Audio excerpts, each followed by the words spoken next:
ভাই জিওর feature phone আছে, ভাই জিওর বাটন অ্যান্ড্রয়েড ফোন আছে, ভাই জিওর হোয়াটসঅ্যাপ সাপোর্ট ফোন আছে, ভাই জিওর প্লে স্টোর সাপোর্ট ফোন আছে, বাটনে ইউটিউব চলে জিওর সেই ফোনটি আছে। শেষ কিছু বছর ধরে এই প্রশ্নের উত্তর ছিল একটাই, না নাই। বারবার না বলতেও খারাপ লাগতো। এত প্রশ্ন করার কারণ ছিল বাংলাদেশে প্রথম ফিচার ফোন জিও T19 আর T19i ফোনটি মার্কেট আউট হয়ে গিয়েছিল। এই দুইটি মডেলই মার্কেটে অনেক বেশি সাড়া ফেলেছিল। ব্যবহারকারীদের জনপ্রিয়তার কথা মাথায় রেখে জিও মার্কেটে নিয়ে এসেছে টি সিরিজের নতুন মডেল T30। এটা একটি বাটন ফোন, তবে অ্যান্ড্রয়েড বাটন। আজকে আমরা কথা বলবো জিও ফোনের নতুন মডেল জিও T30 নিয়ে। তো হ্যালো বন্ধুরা, টেকওয়্যারের পক্ষ থেকে আরো একটা নতুন বাংলা রিভিউ ভিডিওতে আপনাদের জানাই স্বাগতম।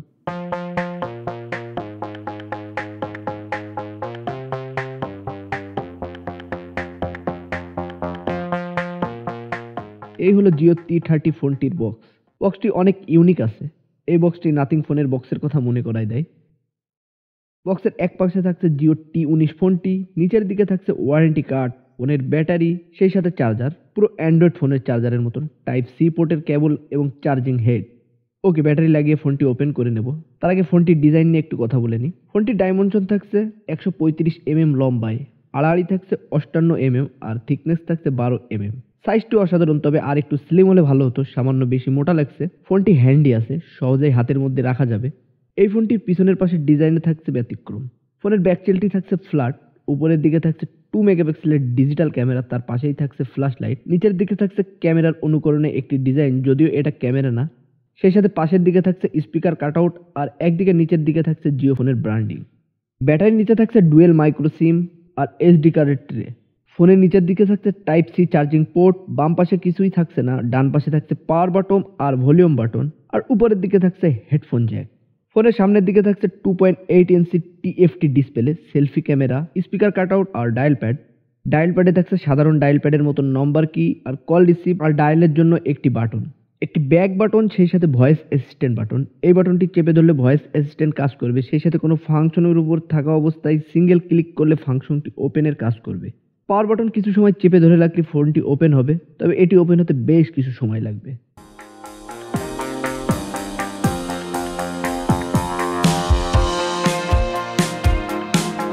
ফোনটির লক খুলতে হলে ডিসপ্লের উপরে তালার চিহ্নের উপর টাচ করতে হবে, কারণ এটি টাচ ডিসপ্লে, অর্থাৎ বাটন প্লাস টাচ ফোন। এটি প্রথমে ক্যামেরা চেক করে নেব। বাটন ফোনের ক্যামেরা এর থেকে বেশি ভালো আশা করা যায় না। অনেক সুন্দর ক্যামেরা বলা যায়, ছবি তোলার পর ছবি অনেক জুম করা যায়, দেখুন কত জুম হচ্ছে। এই ফোনটিতে অ্যান্ড্রয়েড ভার্সন 11 ব্যবহার করা হয়েছে। চিপসেট হিসেবে থাকছে MT6737, মোটামুটি লেভেলের একটি চিপসেট। বাটন ফোনে এর থেকে ভালো আশা করাটাও বোকামি।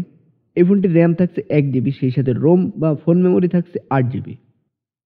ব্যাটারি হিসেবে ব্যবহার করা হয়েছে 2700 mAh এর ব্যাটারি। এই জায়গায় একটু কমপ্লেন করা যেতে পারে, কারণ অ্যান্ড্রয়েড সেহেতু মিনিমাম 3000 mAh এর ব্যাটারি ব্যবহার করলে ভালো হতো।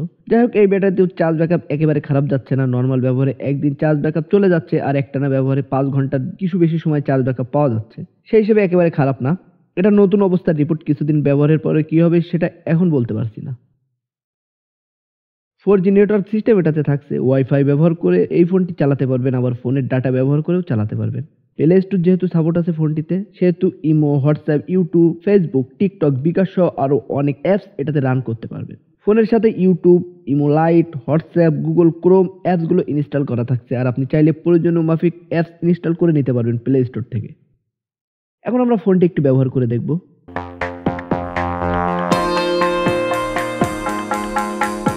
ফোনের হোম পেজের উপরে সকল অ্যাপসগুলো থাকছে। টাচ করে ডানের দিকে স্ক্রল করলে ফোনে ইনস্টল থাকা অ্যাপসগুলো দেখতে পারবেন। একটি পেজে সর্বোচ্চ 4টি অ্যাপস রাখা যাবে। অ্যাপসগুলোর পেজ পাল্টাতে টাচ করে স্ক্রল করতে হবে একদিকে, কারণ এটা করার জন্য কোনো বাটন রাখা হয়নি। এখানেও একটি কমপ্লেন আছে, এটা করার জন্য অবশ্যই বাটন রাখা উচিত ছিল। মানে ফোনের মাঝখানে যে 4টে কি থাকে, ডানে যাওয়ার জন্য, বায়ে যাওয়ার জন্য, ওইরকম একটা বাটন রাখলে ভালো হতো। ফোনের টাচ রেসপন্স অনেক ভালো, টাচ করার সাথে সাথেই কাজ করছে, তবে ফোনের স্পিড অনেক কম। কোনো অ্যাপস অন করলে সাথে সাথে অন হচ্ছে না, কিছুটা সময় লাগছে ওপেন হতে। এছাড়াও একটা বাধা ফিল আছে ব্যবহার করার সময়, মানে রিফ্রেশ রেট নিয়ে কোম্পানির আরো একটু কাজ করার দরকার ছিল। কিছুটা স্মুথ ফিল থাকতো ব্যবহার করার সময়, তাহলে আরো বেশি মজা পাওয়া যেত ব্যবহার করে। যাক, কষ্ট মষ্ট করে ইউটিউব ওপেন করে দেখি। এটা সাউন্ড কোয়ালিটি খারাপ না, ভালোই লাউড আছে। সেই সাথে ভিডিও প্লে করা যাচ্ছে সর্বোচ্চ 720 রেজুলেশনে, সেই সাথে জুম করে ফুল ডিসপ্লে করা যাচ্ছে ভিডিও। তবে কালার খুব বেশি ভালো না, লো লেভেলের কালার। ভিডিও দেখার সময় ডিসপ্লের উপরে কেমন একটা দাগ দাগ ভ্যাব দেখা যাচ্ছে, মানে ভিডিও দেখে কোনো রকমের মজা পাওয়া যাচ্ছে না। ডিসপ্লের মানটা আরও একটু ভালো করতে পারতো, তাহলে ভিডিও দেখে মজা পাওয়া যেত। কথা বলার সাউন্ড ক্লিয়ার আছে ফোনটির, কথা বলে মজা পাওয়া যাচ্ছে। একটা মজার ব্যাপার, ফোনটির পাওয়ার বাটন পরপর 2বার ক্লিক করলে টর্চ লাইট অন হবে, আবার পরপর 2বার ক্লিক করলে টর্চ লাইট অফ হয়ে যাবে। এছাড়াও লক খোলা অবস্থায় জিরো বাটনটি প্রেস করে ধরে রাখলেও ফ্ল্যাশ লাইটটি অন হবে। ফোনটির যে অ্যাপসগুলো ব্যবহার করা হবে সেগুলো ব্যাকগ্রাউন্ডে থেকে যাবে, পরে সেগুলো আবার কেটে দেওয়া যাবে। মানে অ্যান্ড্রয়েড ফোনে যেরকম রিসেন্টে থাকে সেরকম চেপে ধরে ক্লিক করে এগুলো এই যে রিসেন্ট থেকে কেটে দেওয়া যাবে।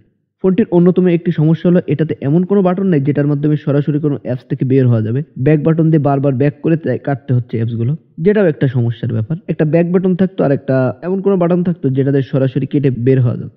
যাই হোক, ফোনটির মূল্য থাকছে ৩৮০০ টাকা, সেই সাথে 1 বছরের ওয়ারেন্টি এটাতে থাকছে। ৩৮০০ টাকা মূল্য অনেক বেশি মনে হয়েছে আমার কাছে। ফোনটির মূল্য যদি আপনার ৩০০০ থেকে ৩২০০ টাকা রাখা হতো তাহলে অনেক ভালো হতো আর কি, ব্যবহারকারীরা নাগালের মধ্যেই রেটটি থাকতো, সেই সাথে ফোনটির কোয়ালিটি হিসেবে দাম অনুযায়ী অ্যাকুরেট হতো। তো এই ক্ষেত্রে আমরা বলতে পারি এই ফোনটির দামটি আসলে অনেক বেশি হয়ে গেছে।